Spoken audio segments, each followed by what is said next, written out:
c'est une envie de débattre. Ce que je retiens, c'est que depuis longtemps, je crois que l'élection ne confère pas un blanc-seing. C'est pas parce qu'on est élu pour 5 ans, maire, président de la République ou député, qu'on a raison partout, on la voit surtout sur tout le ces temps. images, regardez Thierry Solaire, c'est quand même une proximité avec le président. On n'imagine pas les prédécesseurs d'Emmanuel Macron être dans ce type de situation. Oui, enfin ça fait, j'ai vu l'image, mais écoutez, moi je comprends qu'on en parle ce matin, mais c'est pas là pour moi l'effet essentiel. Le fait essentiel, c'est qu'il y a une envie de débattre forte, plus d'1 million de contributions sur le site, encore près de 3000 réunions qui sont à organiser avant la fin de ce grand débat le mi-mars. Et au fond, la majorité espérait que le débat marcherait. L'opposition, bien sûr, attendait que le débat soit un échec. La vérité, c'est qu'il y a une envie de participer. Regardez, les primaires de la gauche, les primaires de la droite, ce grand débat. Au-delà des élections, les Français montrent à chaque occasion l'envie qu'ils ont d'être consultés, de donner leur avis. Et je crois qu'il faut en tirer des conséquences. On verra les propositions qui seront faites par le chef de l'État au lendemain du grand débat. Mais c'est ça, me semble-t-il, qui est important. Cette séquence quand même qu'on vient de voir, là, gilet collier, etc. Vous pensez que ça va lui permettre de marquer des points ou ça va être mis à son discrédit en fait? Je crois qu'il a. C'est positif ou négatif? C'est une position négative. C'est pas lui qui décide cela. Chacun se fait une opinion. Moi, je trouve que cette dame aurait pu, toute évidence, faire passer son message en évitant le grotesque, d'essayer d'accrocher physiquement un collier autour du cou du président de la République. Mais je crois qu'il a eu la bonne réaction et je ne crois pas que ça soit très important. Et les Français lui donnent crédit, me semble-t-il, au président de la République de mouiller la chemise, d'aller au contact. Et puis c'est pas nouveau que les présidents se font interpeller parfois bruyamment, parfois physiquement, parfois même avec des gros mots. Au salon de l'agriculture, on se rappelle de plein de présidents qui l'ont été. Thierry Solaire, demain, acte 16 des Gilets jaunes. Vous dites quoi à ceux qui vont manifester, qui sont complices du pire, pour reprendre les termes du président? Vous leur demandez de ne pas défiler demain? C'est un droit, je suis député, et c'est dans la Constitution de manifester, donc je serais malvenu de dire qu'on n'a pas le droit de faire une manifestation. Je rappelle qu'en France, on n'a pas besoin d'obtenir une autorisation pour manifester, il suffit de la déclarer, la manifestation. Vous voyez, c'est un beau pays. Après, maintenant, il faut être lucide, il faut se dire les choses et pas se mentir. Ce mouvement social assez inédit, qui a obtenu l'accord, le soutien d'une grande majorité de Français, c'est-à-dire ce mouvement contre les taxes et les impôts, la surtaxation en France.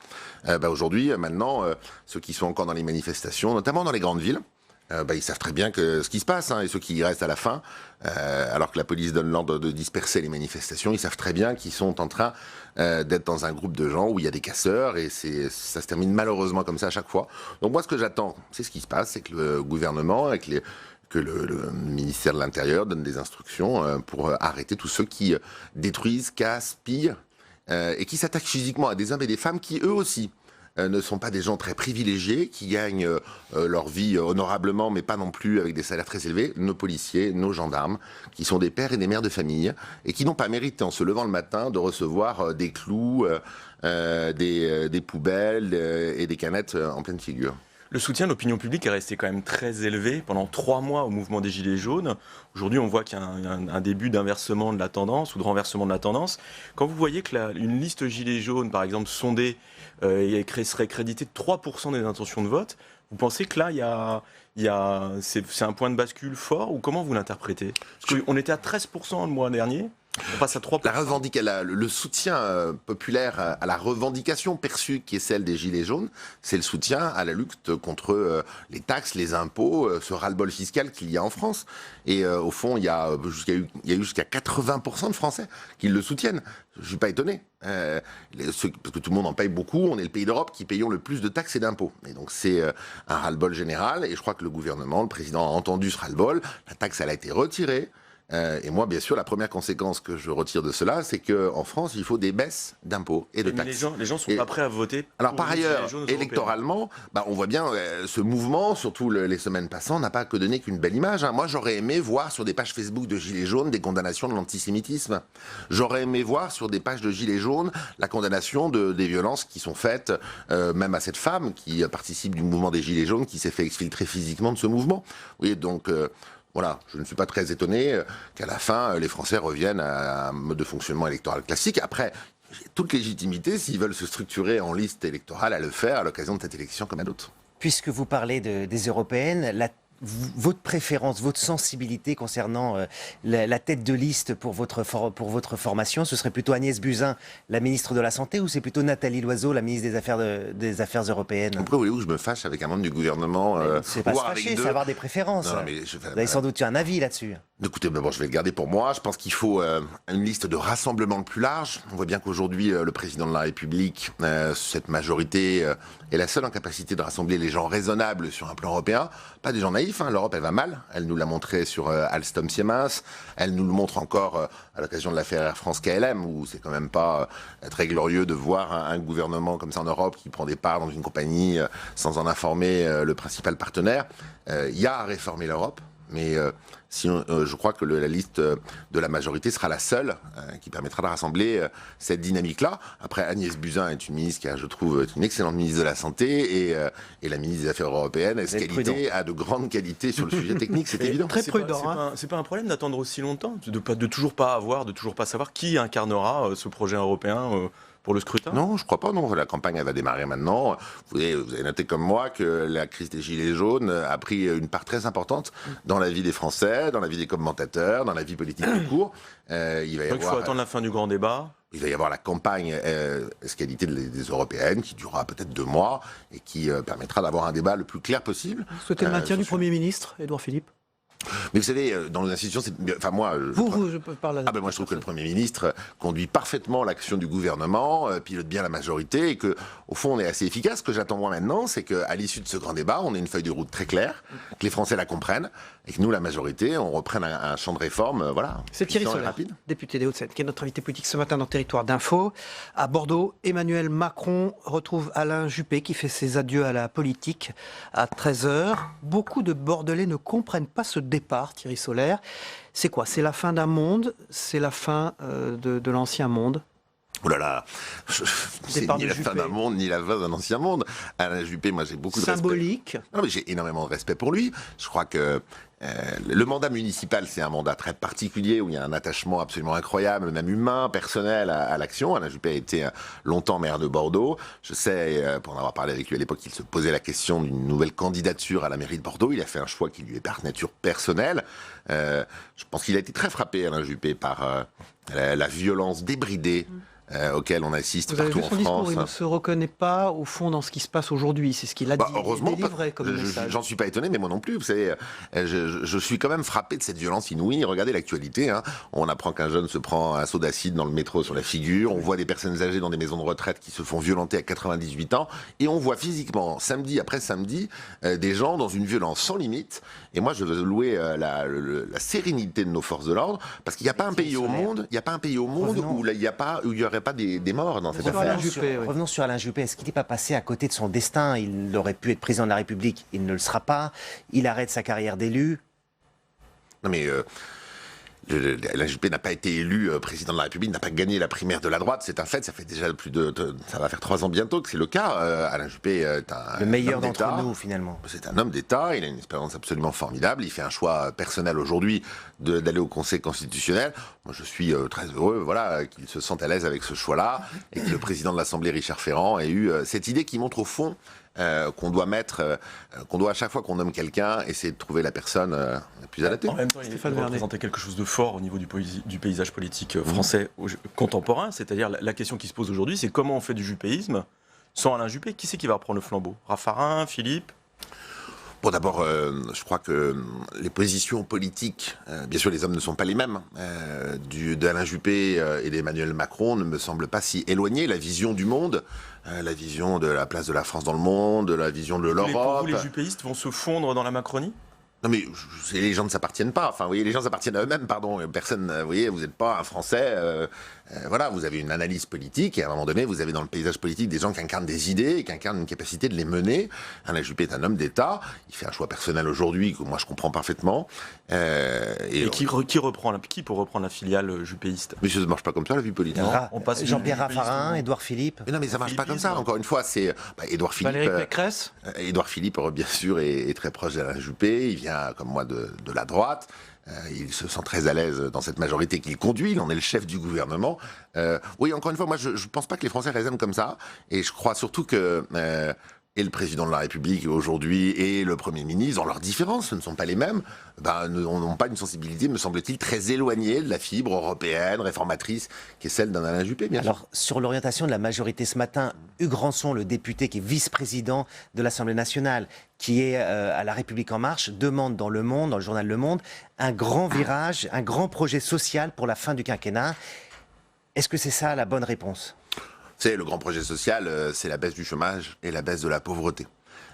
Quinquennat après quinquennat, septennat après septennat, depuis peut-être près de 40 ans dans notre pays, ça se termine toujours à la fin d'un mandat par plus de chômeurs, plus de Français sous le seuil de pauvreté et plus d'impôts et de taxes pour tout le monde. Ce schéma-là, on n'en veut plus et je crois que c'est là-dessus qu'Emmanuel Macron a fondé sa candidature à l'élection présidentielle. Et je crois que c'est la grande boussole, celle de la transformation du pays, pour qu'à la fin du mandat, il y ait moins de Français sous le seuil de pauvreté, moins de Français qui sont au chômage et moins d'impôts et de taxes pour tout le monde. Si on arrive à ça, ça sera une première. Pas de virage, vous dites. Mais c'est pas un virage, c'est un objectif. C'est le seul. Ah pardon, mais sincèrement, on peut être de gauche, on peut être de droite, on peut être du centre, mais il y a près de 9 millions de nos compatriotes qui vivent sous le seuil de pauvreté. Le chômage n'a fait qu'exploser. On a le record absolu européen des impôts. Donc voilà, je vous confirme. Je crois que la feuille de route, il suffit de relire le livre Révolution du président de la République, de se rappeler de ses discours devant le Congrès, d'écouter le discours de politique générale du Premier ministre. Ça n'a qu'un seul objectif, c'est la diminution de tout cela. Et si on y arrive, et on fera tout pour y arriver, c'est ça, me semble-t-il, que les Français attendent. Parmi les multiples sujets qui ont été mis ou remis sur la table, il y a l'idée de revenir sur le cumul des mandats, oui ou non ? Non. Pourquoi ? Parce que un député à plein temps, ça me paraît être quand même le nécessaire. Moi, je crois le minimum légal. Le lien avec le local, la casquette. Mais on a un lien avec le local. Regardez, moi, je suis député de Boulogne-Billancourt. Ça fait 2 fois que je suis élu et réélu. Je ne suis pas maire de Boulogne-Billancourt. C'est vrai que les gens prennent les députés comme ça qui sont sur des circonscriptions citadines pour le maire, souvent. Parce que ça a été le maire précédemment, et donc il y a un problème de rapport avec l'élu personnel. Moi je crois pas. Non mais d'accord, mais moi je crois pas ça. Je crois qu'il faut pas revenir dessus. Je crois que on peut très bien être un très bon député maire, mais je crois qu'il faut revaloriser le travail du Parlement. Et moi ce que je souhaiterais, c'est qu'au contraire, on augmente la capacité de contrôle de l'action du gouvernement, qui est celle des députés. Et pour ça, c'est pas mal d'avoir des députés qui sont pas maires de grandes villes. Alors on aurait pu à l'époque faire des exceptions pour des villes de petite taille. Je n'aurais pas été très choqué. Mais je crois pas qu'on puisse. Moins de 100 000 habitants, par exemple. 100 000, c'est énorme déjà. Mais moins de 50 000. Ouais, moins de 20 000, moins de 25 000, peut-être. Mais aujourd'hui, je crois pas que ce soit ça le sujet de priorité. Je serais étonné qu'on s'engage à nouveau dans ce débat-là. Vous voyez, c'est typiquement le genre de débat. Je crois pas que dans la rue, quelqu'un un jour va vous arrêter ou m'arrêter moi pour me dire franchement, ça va pas du tout. Sur un rond-point, le jour où vous entendez un gilet jaune qui vous dira qu'il faut remettre le cumul des mandats, vous m'appelez.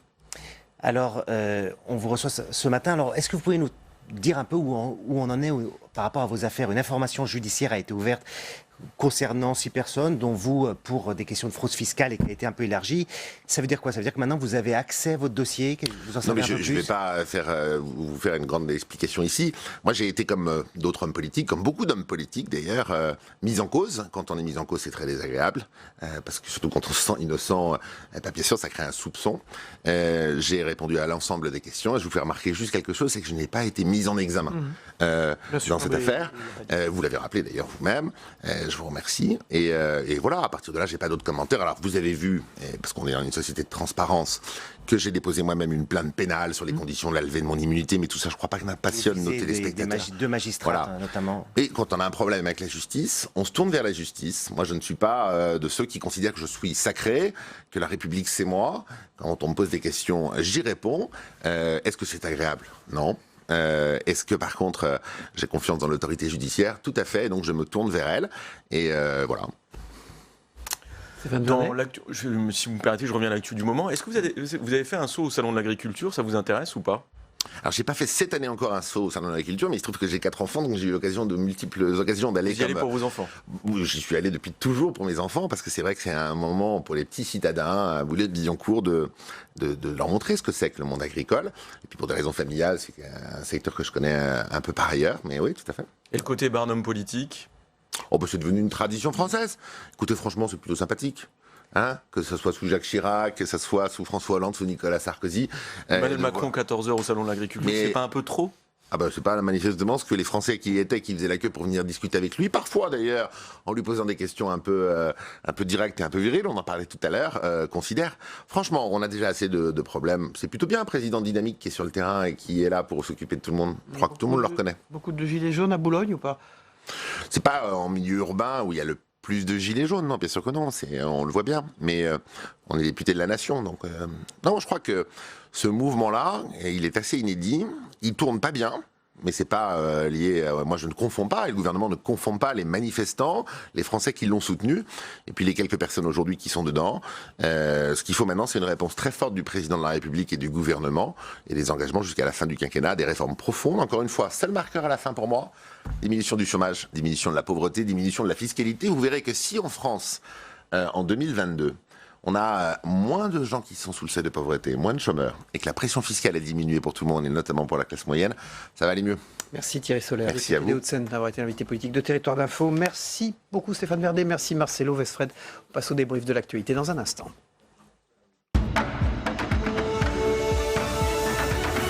Voilà, Thierry Soler quitte ce plateau. Au revoir, merci, bonne journée à vous.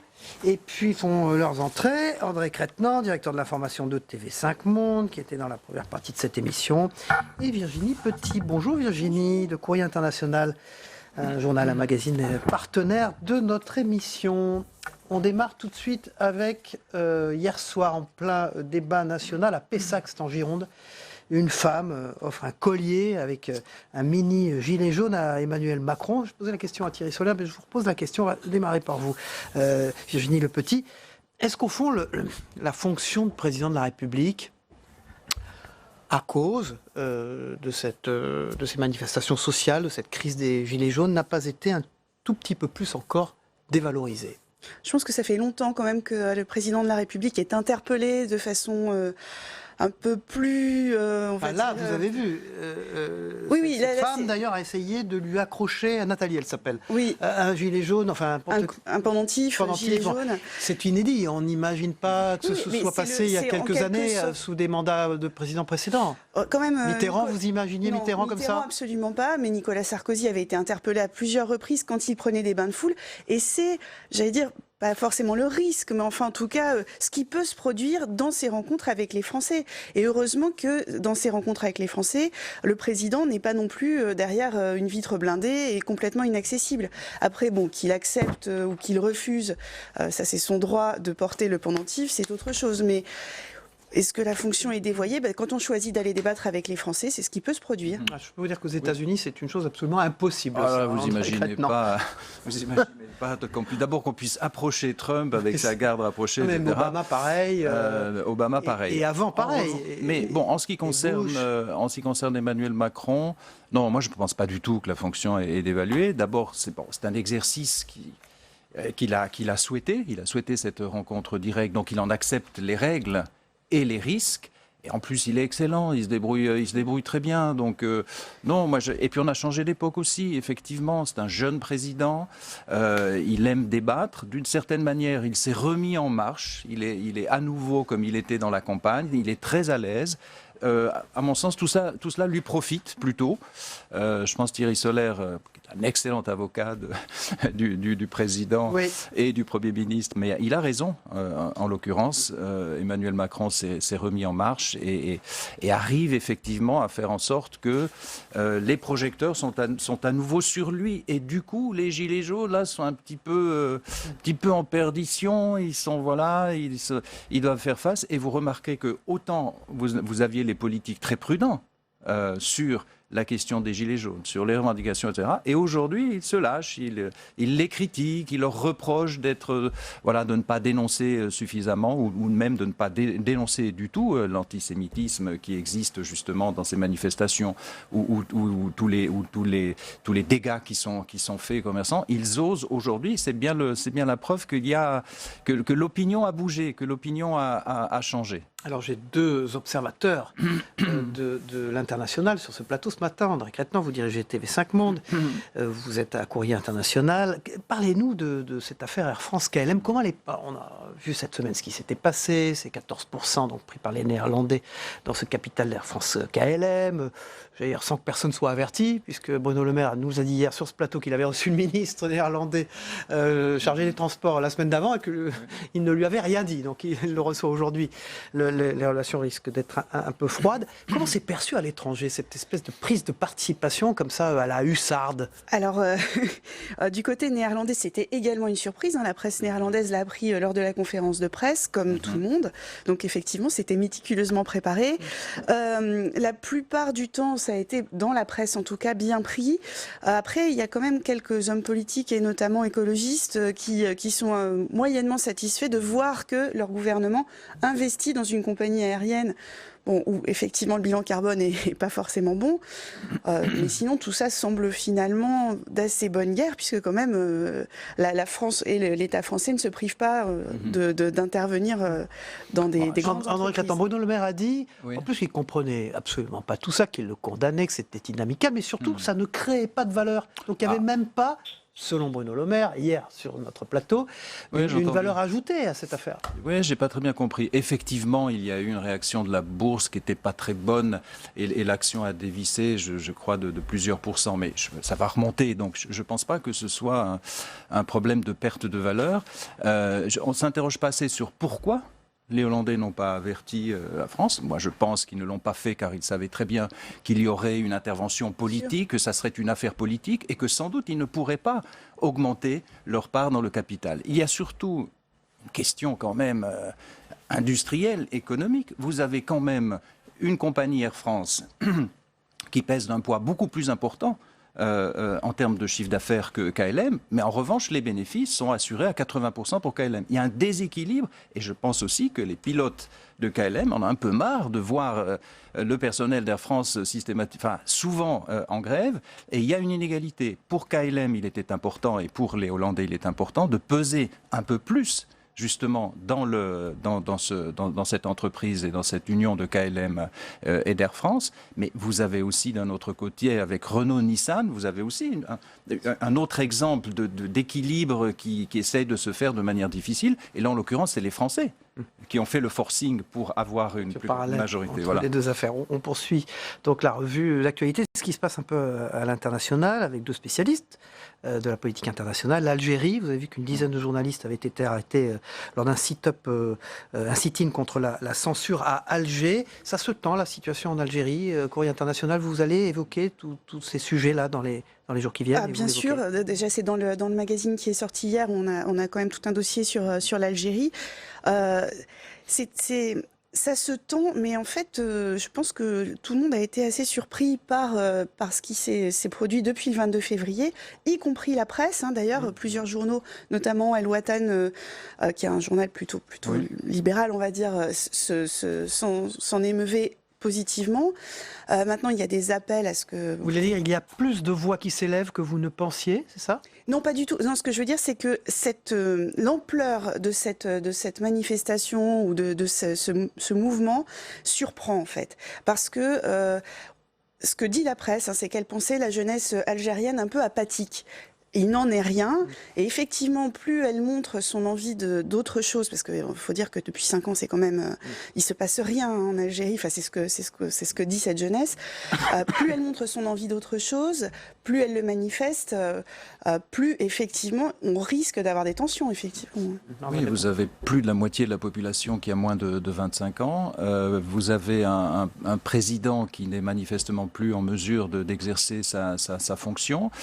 C'est vrai on pensait les Algériens un peu tétanisés, ayant très peur de provoquer une révolution, si j'ose dire. Ils ont quand même le souvenir de la guerre civile, et donc on pensait qu'il ne se passerait rien. Voilà. Et c'est vrai que ce mouvement est assez étonnant. Est-ce qu'il va durer dans le temps? Est-ce qu'il va réussir à faire en sorte que le pouvoir renonce à présenter Bouteflika? C'est difficile à dire. C'est en tout cas pas ce que l'on a pu voir ces derniers jours, puisqu'il a été annoncé que M. Bouteflika présenterait sa candidature. Ce qui se passe, c'est que le gouvernement n'a plus rien à distribuer, il ne peut plus faire marcher la planche à billets, il n'y a plus de logement, il n'y a plus rien, donc ça va être très compliqué.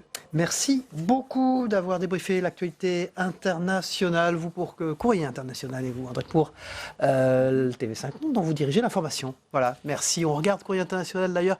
La une, c'est que faire de nos djihadistes, évidemment. Oui. Merci beaucoup, Virginie Le Petit. On va tout de suite passer, si vous le voulez bien, au Zap Matin de Christophe Combarieux avec ce qui s'est passé dans les autres matinales d'infos chez nos confrères ce matin. À tout de suite.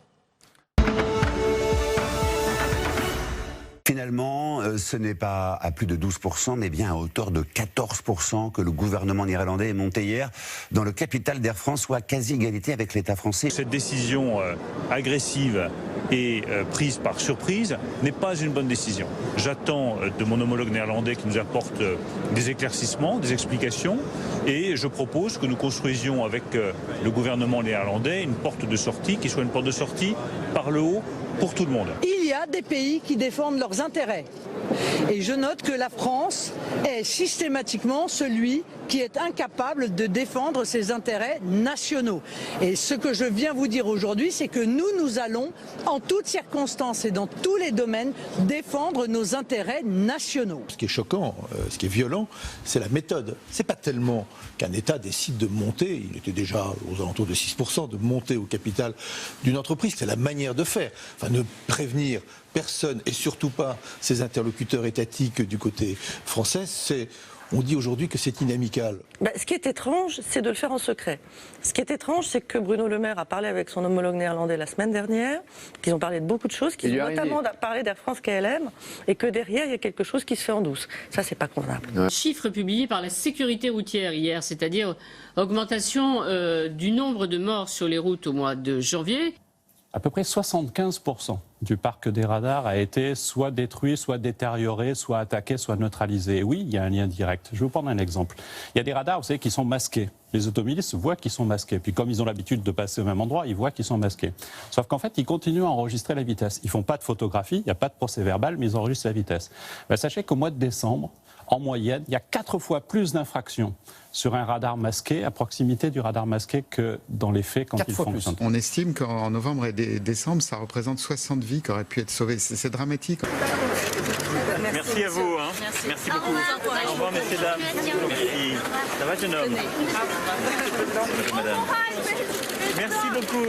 Merci à vous. C'est tous les jours comme ça le temps Il faut venir plus souvent, monsieur le Président. Il pleut moins. Au revoir. Voilà, troisième partie de notre émission dans une seconde et on s'y retrouve à tout de suite.